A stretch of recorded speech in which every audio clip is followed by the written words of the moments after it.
இயேசு கிறிஸ்துவின் நாமத்தில் உங்கள் யாவருக்கும் அன்பின் வாழ்த்துக்கள். இந்த காலை நேரத்தில் ஆண்டவர் தொடர்ந்து நம்மை ஆசீர்வதித்து நடத்துகிற தேவனாக இருக்கிறார். கர்த்தருடைய கரம் நம்மை பாதுகாத்து பலப்படுத்தி நடத்துகிறதா இருக்கிறது. இன்றைக்கு காலை நேரத்தில் ஒரு வசனத்தை முக்கியமாக வேதத்திலிருந்து வாசித்து நம்ம தியானிக்க போகிறோம். கர்த்தர் நம்மை எல்லா விதத்திலும் பாதுகாத்து நம்மை ஆசீர்வதிக்கிறவராக இருக்கிறார். குறிப்பாக பாருங்கள், இந்த இயேசுவோடு பேசும் நிகழ்ச்சி அநேகருக்கு ஆசீர்வாதமாக இருக்கிறது. அநேகர் இதை கண்டுகளித்து மகிழ்ச்சியாக இருக்கிறாங்க. அநேகர் இதை பார்த்து எங்களிடத்தில் வெளியில் சொல்லுகிறது உண்டு. இந்த நிகழ்ச்சிங்க எங்களுக்கு ரொம்ப பிரயோஜனமாக இருக்குது, ஆசீர்வாதமாக இருக்குதுன்னு சொல்லி அப்படி ஆசீர்வதிக்கப்படுகிறவங்க உண்டு. அதனால் இந்த வார்த்தைகள் உங்கள் வாழ்க்கையிலும் ஒரு ஆசீர்வாதத்தையும் மாற்றத்தையும் திருப்பத்தையும் ஏற்படட்டும். குறிப்பாக கிரேஸ் தொலைக்காட்சி இன்னும் நீங்கள் சப்ஸ்கிரைப் பண்ணலைன்னா பண்ணிக்கொண்டு தினந்தோறும் உங்களுக்கு காலை 7லேருந்து 7:10 வரையும் வருகிற இந்த நிகழ்ச்சியை பாருங்கள். அதோட நோட்டிஃபிகேஷன்ஸ் வரும். ஒவ்வொரு நாளைக்கு ஒவ்வொரு ஊழியக்காரங்க சிறப்பாக அவங்க ஒவ்வொரு குறிப்பிட்ட தலைப்புகள் வாக்குத்தத்தங்களை வைத்து பேசுகிறது உண்டு. கர்த்தர் நம்மை ஆசீர்வதித்து அவர் நடத்துகிற தேவனாக இருக்கிறார். ஏசாயா 58ஆம் அதிகாரம் 11வது வசனத்தில் நம்ம பார்க்கும்போது ஆண்டுடைய வார்த்தை எப்படியா சொல்லப்படுகிறது. கர்த்தர் நித்தமும் உன்னை நடத்தி மகா வறட்சியான காலங்களில் உன் ஆத்துமாவை திருப்தியாக்கி உன் எலும்புகள் நினைமுள்ளதாக்குவார். நீ நீர்ப்பாய்ச்சலான தோட்டத்தை போல வற்றாத நீர்வற்று போல இருப்பாய் என்று சொல்லி ஒரு அருமையான வார்த்தை வசனங்கள். அருமையான தேவஜனமே, நல்லா நீங்கள் கவனிக்க வேண்டியது என்னென்றால், ஆண்டவர் நம்ம நீர்ப்பாய்ச்சலான தோட்டத்தை போல இருப்பதற்கு நம்முடைய வாழ்க்கையை ஆண்டவர் பசுமையான ஒரு சூழ்நிலையில் நடத்துகிறவராக இருக்கிறார். தேவன் நம்ம கரம் பிடித்து நடத்துவாரானால் நாம் இடறி போக மாட்டோம். நம்முடைய வாழ்க்கையில் இடறல் இருக்காது, தவிக்கிற ஒரு சூழ்நிலை இருக்காது. ஐயோ, நான் காய்ந்து போய் இருக்கிறது போல என் வாழ்க்கை இருக்கிறது, ஏதோ ஒரு இழப்பு என் வாழ்க்கையில் இருக்கிறது போல இருக்கிறது, ஏதோ நான் இழந்துட்டது போல என் வாழ்க்கை இருக்கிறதுன்னு சொல்லி அப்படிப்பட்டதான சூழ்நிலையில் நம்ம வாழ்க்கை இருக்கிறது. காரணம், தேவன் எல்லாம் வறட்சியான சூழ்நிலையில் நம்ம ஆண்டவர் மாற்றி பசுமைக்கு நம்ம நடத்துகிறவர் இருக்கிறார். அதெல்லாம் இங்கே இந்த வார்த்தையில் ரொம்ப அழகாக சொல்லப்படுகிறது. கர்த்தர் நித்தமும் முன்னை நடத்தி மகா வறட்சியான காலங்களில், ஒன்றுமே இல்லாதப்பட்ட வறட்சியாக இருக்கிற காலங்களில் ஆண்டவர் எப்படி நம்ம நடத்துகிறார்னா, ஆத்துமாவை திருப்தியாக்கி உன் எலும்புகள் நினைமுள்ளதாகுவார். நீ நீர்ப்பாய்ச்சலான தோட்டத்தை போலவும் வற்றாத நீரூற்ற போலவும் இருப்பாய் என்று சொல்லி. இதற்கு நல்ல ஒரு உதாரணம் யோசேப்பு. அவருடைய நாட்களில் மிகப்பெரிய பஞ்சம்.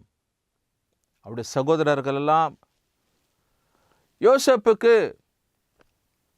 அவருடைய சகோதரர்களை குறித்து தெரிஞ்சிடுச்சு, இதெல்லாம் நம்முடைய சகோதரர்கள்னு சொல்லி பஞ்சங்கள் தலைவெறித்து ஆடிக்கொண்டிருக்கிறது. ஆனால் யோசேப்பை இவர்கள் கண்டு கொள்ளவில்லை. யோசேப்பு அவருடைய சகோதரர்களை கண்டுபிடிச்சிட்டார். இப்போ கண்டுபிடிக்கப்பட்ட இந்த சூழ்நிலையில் வேலையாட்களுக்கு சொல்லி சாக்கு பைகளும் பண மூட்டைகளும் கொண்டு வந்தார்கள், பொருட்களையும் தானிய வகைகளை வாங்கி கொண்டு போவதற்கு. இப்போ சகோதரர்களாச்சே, எப்படி இவருக்கு மனசு வரும் வெறும் கையோடு அனுப்புவதற்கு? பணத்தை வாங்கி பொருட்களை கொடுப்பதற்கு எப்படி மனசு வரும்? காரணம், கூட பிறந்த சகோதரர்கள். என்னதான் சகோதரர்கள் துரோகம் பண்ணியிருந்தாலும் இங்கே சகோதரத்துவத்தை இந்த யோசேப்பு அதிகமாக நேசித்து பாருங்கள் என்ன செய்கிற, வேலையாட்களுக்கு சொல்லி அவர்கள் கொண்டு வந்திருக்கிற சாக்கு பைகள் முழுவதுமாய் தானிய வகைகளை கோதுமைகள் எல்லாம் நிரப்பி அவர்கள் கொண்டு வந்திருக்கிற பண மூட்டையை அதற்குள்ளாகவே நீங்கள் போட்டு அனுப்பிடுங்க அப்படின்னு சொல்லி ஒரு கட்டளை பிறப்பிக்கிறார். அப்படி போல நடக்குது. இதுதான் மகா வறட்சியான காலங்களில் ஆண்டவர் சம்பூர்ணமான திருப்தியான ஒரு திருப்திகரத்தையும் ஆண்டவர் நினைமுள்ள ஒரு காரியத்தை உண்டாக்கப்படுகிற ஒரு சூழ்நிலை. வழியில் போய் பார்க்கிறார்கள், என்னதான் நடந்திருக்கிறது. வழியில் 2 நாள் 3 நாள் பிரயாணமாகும். இல்லை, பிரயாணத்தின் போது ஏதாவது சாப்பிடலான்னு சொல்லி அந்த சாக்கு பைகளை திறந்து பார்க்கையில் சாக்கு நிறையா கோதுமைகள் பண்டங்கள் உண்டு. அவன் கொண்டு வந்த பண மூட்டைகள். ஒருத்தன் சொல்கிறான் நீ திறந்து பாரு, இன்னொருத்தன் சொல்ல நீ திறந்து பாரு. எல்லா பைகளிலையும் அவங்களுக்கு கொண்டு வந்த அந்த பணங்கள் அப்படியே காணப்பட்டு கொண்டு இருக்கிறது. அதற்கு பின்பதாக சூழ்நிலைகள் வேறுபட்டு இருக்குது. சகோதரர்கள் அழைத்து வாங்க அப்படின்னெல்லாம் சொல்லி இந்த காரியங்கள் அப்படி நீங்கள் சரித்திரத்தை நீங்கள் வாசித்திருப்பீங்க. உங்களுக்கு அழகான ஒரு காரியங்கள் தெரியப்படும். எனக்கு அருமையான தேவச்சனமே, இன்றைக்கு யோசேப்புடைய காரியங்கள் தான் ஒரு நல்ல ஒரு உதாரணம். இப்படி வறட்சியான பஞ்சம் ஏற்பட்ட ஒரு நாட்களில் ஆண்டவர் இந்த யோசேப்பின் நிமித்தமாக, எந்த யோசேப்பை தன்னுடைய சகோதரர்கள் விற்று போட்டார்களோ, ஒதுக்கப்பட்டார்களோ, அந்த யோசேப்பின் நிமித்தமாக இந்த சகோதரர்கள் அவருடைய தகப்பன் எல்லாரும் போஷிக்கப்படுகிறதான ஒரு சூழ்நிலையாக காணப்படுகிறது. இதுதான் வேத வார்த்தைக்கு அடையாளம். கர்த்தர் நித்தமும் முன்னே நடத்தி மகா வறட்சியான காலங்களில் உன் ஆத்துமாவை திருப்தியாக்குகிறார். தேவன் பாருங்க திருப்தியாக்கினார். அந்த தேசம் முழுதுமாக பஞ்சங்கள். ஆனாலும் யோசேப்பு தன்னுடைய சகோதரர்கள், தன்னுடைய தகப்பனார் எல்லாரையும் ஆண்டவர் போஷிக்கத்தக்கதான இருதயத்தை இந்த யோசேப்புக்கு கர்த்தர் தந்தருளினார். எனக்கு பிரியமான தேவச்சனமே, ஒருவேளை நம்முடைய வாழ்க்கையில், உங்கள் வாழ்க்கையில் ஒருவேளை நீங்கள் வறட்சியான சூழ்நிலையில் இருக்கலாம், காய்ந்து போன நிலைமையில் இருக்கலாம், பற்றாக்குறை மேலே வாழ்க்கை காணப்பட்டு கொண்டு இருக்கலாம், பட்டு போன நிலைமையில் காணப்பட்டு கொண்டு இருக்கலாம், யாரையோ நாடிக்கொண்டிருக்கிற, யாரையோ எதிர்பார்த்து கொண்டிருக்கிற ஒரு சூழ்நிலை உங்கள் வாழ்க்கை காணப்பட்டு கொண்டு இருக்கலாம். ஒன்றும் கலங்க வேண்டாம், ஒன்றை யோசிக்கப்பட வேண்டாம்.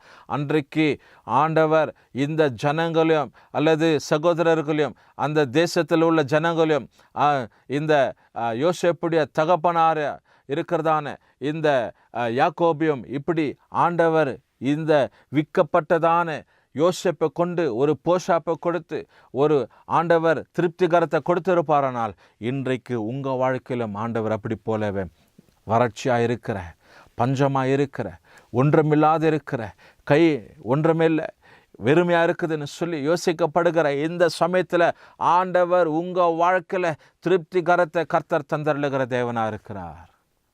எனக்கு அருமையான தேவச்சனமே, ஆண்டவர் கொஞ்சத்தில் உண்மை உள்ளவனுக்கு அநேகத்தில் அதிபதியாக வைக்கிற தேவன்.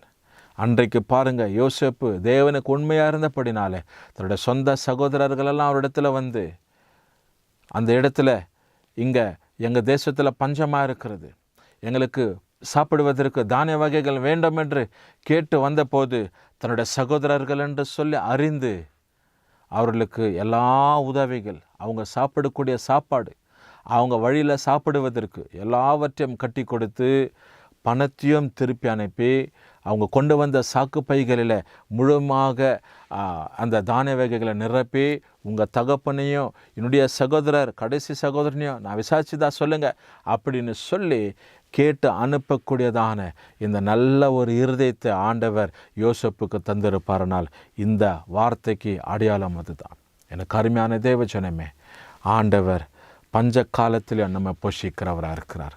ஜெபிப்போமா? இந்த காலை நேரத்தில் ஆண்டவர் சமூகத்தில், ஆண்டவரே இந்த ஏசாயா 58 வசனத்தை நாங்கள் வாசித்து இதை தியானித்து யோசேப்புடைய காரியத்தை உதாரணமாய் நாங்கள் இன்றைக்கு புரிந்து கொள்ள எங்களுக்கு தந்த கிருபைகளுக்காய் மேன்மைகளுக்காய் நன்றி செலுத்துகிறோம். ஆண்டவரே, உங்களுடைய கிருபை தொடர்ந்து தாங்கி நடத்தட்டும். ஆசீர்வாதியம், பெரிய காரியங்களை செய்யுங்க. இந்த பிள்ளைகளோடு கூட இந்த கரை இருக்கட்டும்ப்பா. இந்த கார நேரத்தில் எல்லாவற்றையும் ஆசீர்வாதம் நடத்துங்க. இயேசு கிறிஸ்துவின் நாமத்தில் ஜெபிக்கிறோம் நல்ல பிதாவே, ஆமென். கர்த்தர் நம்மை ஆசீர்வதிப்பார்.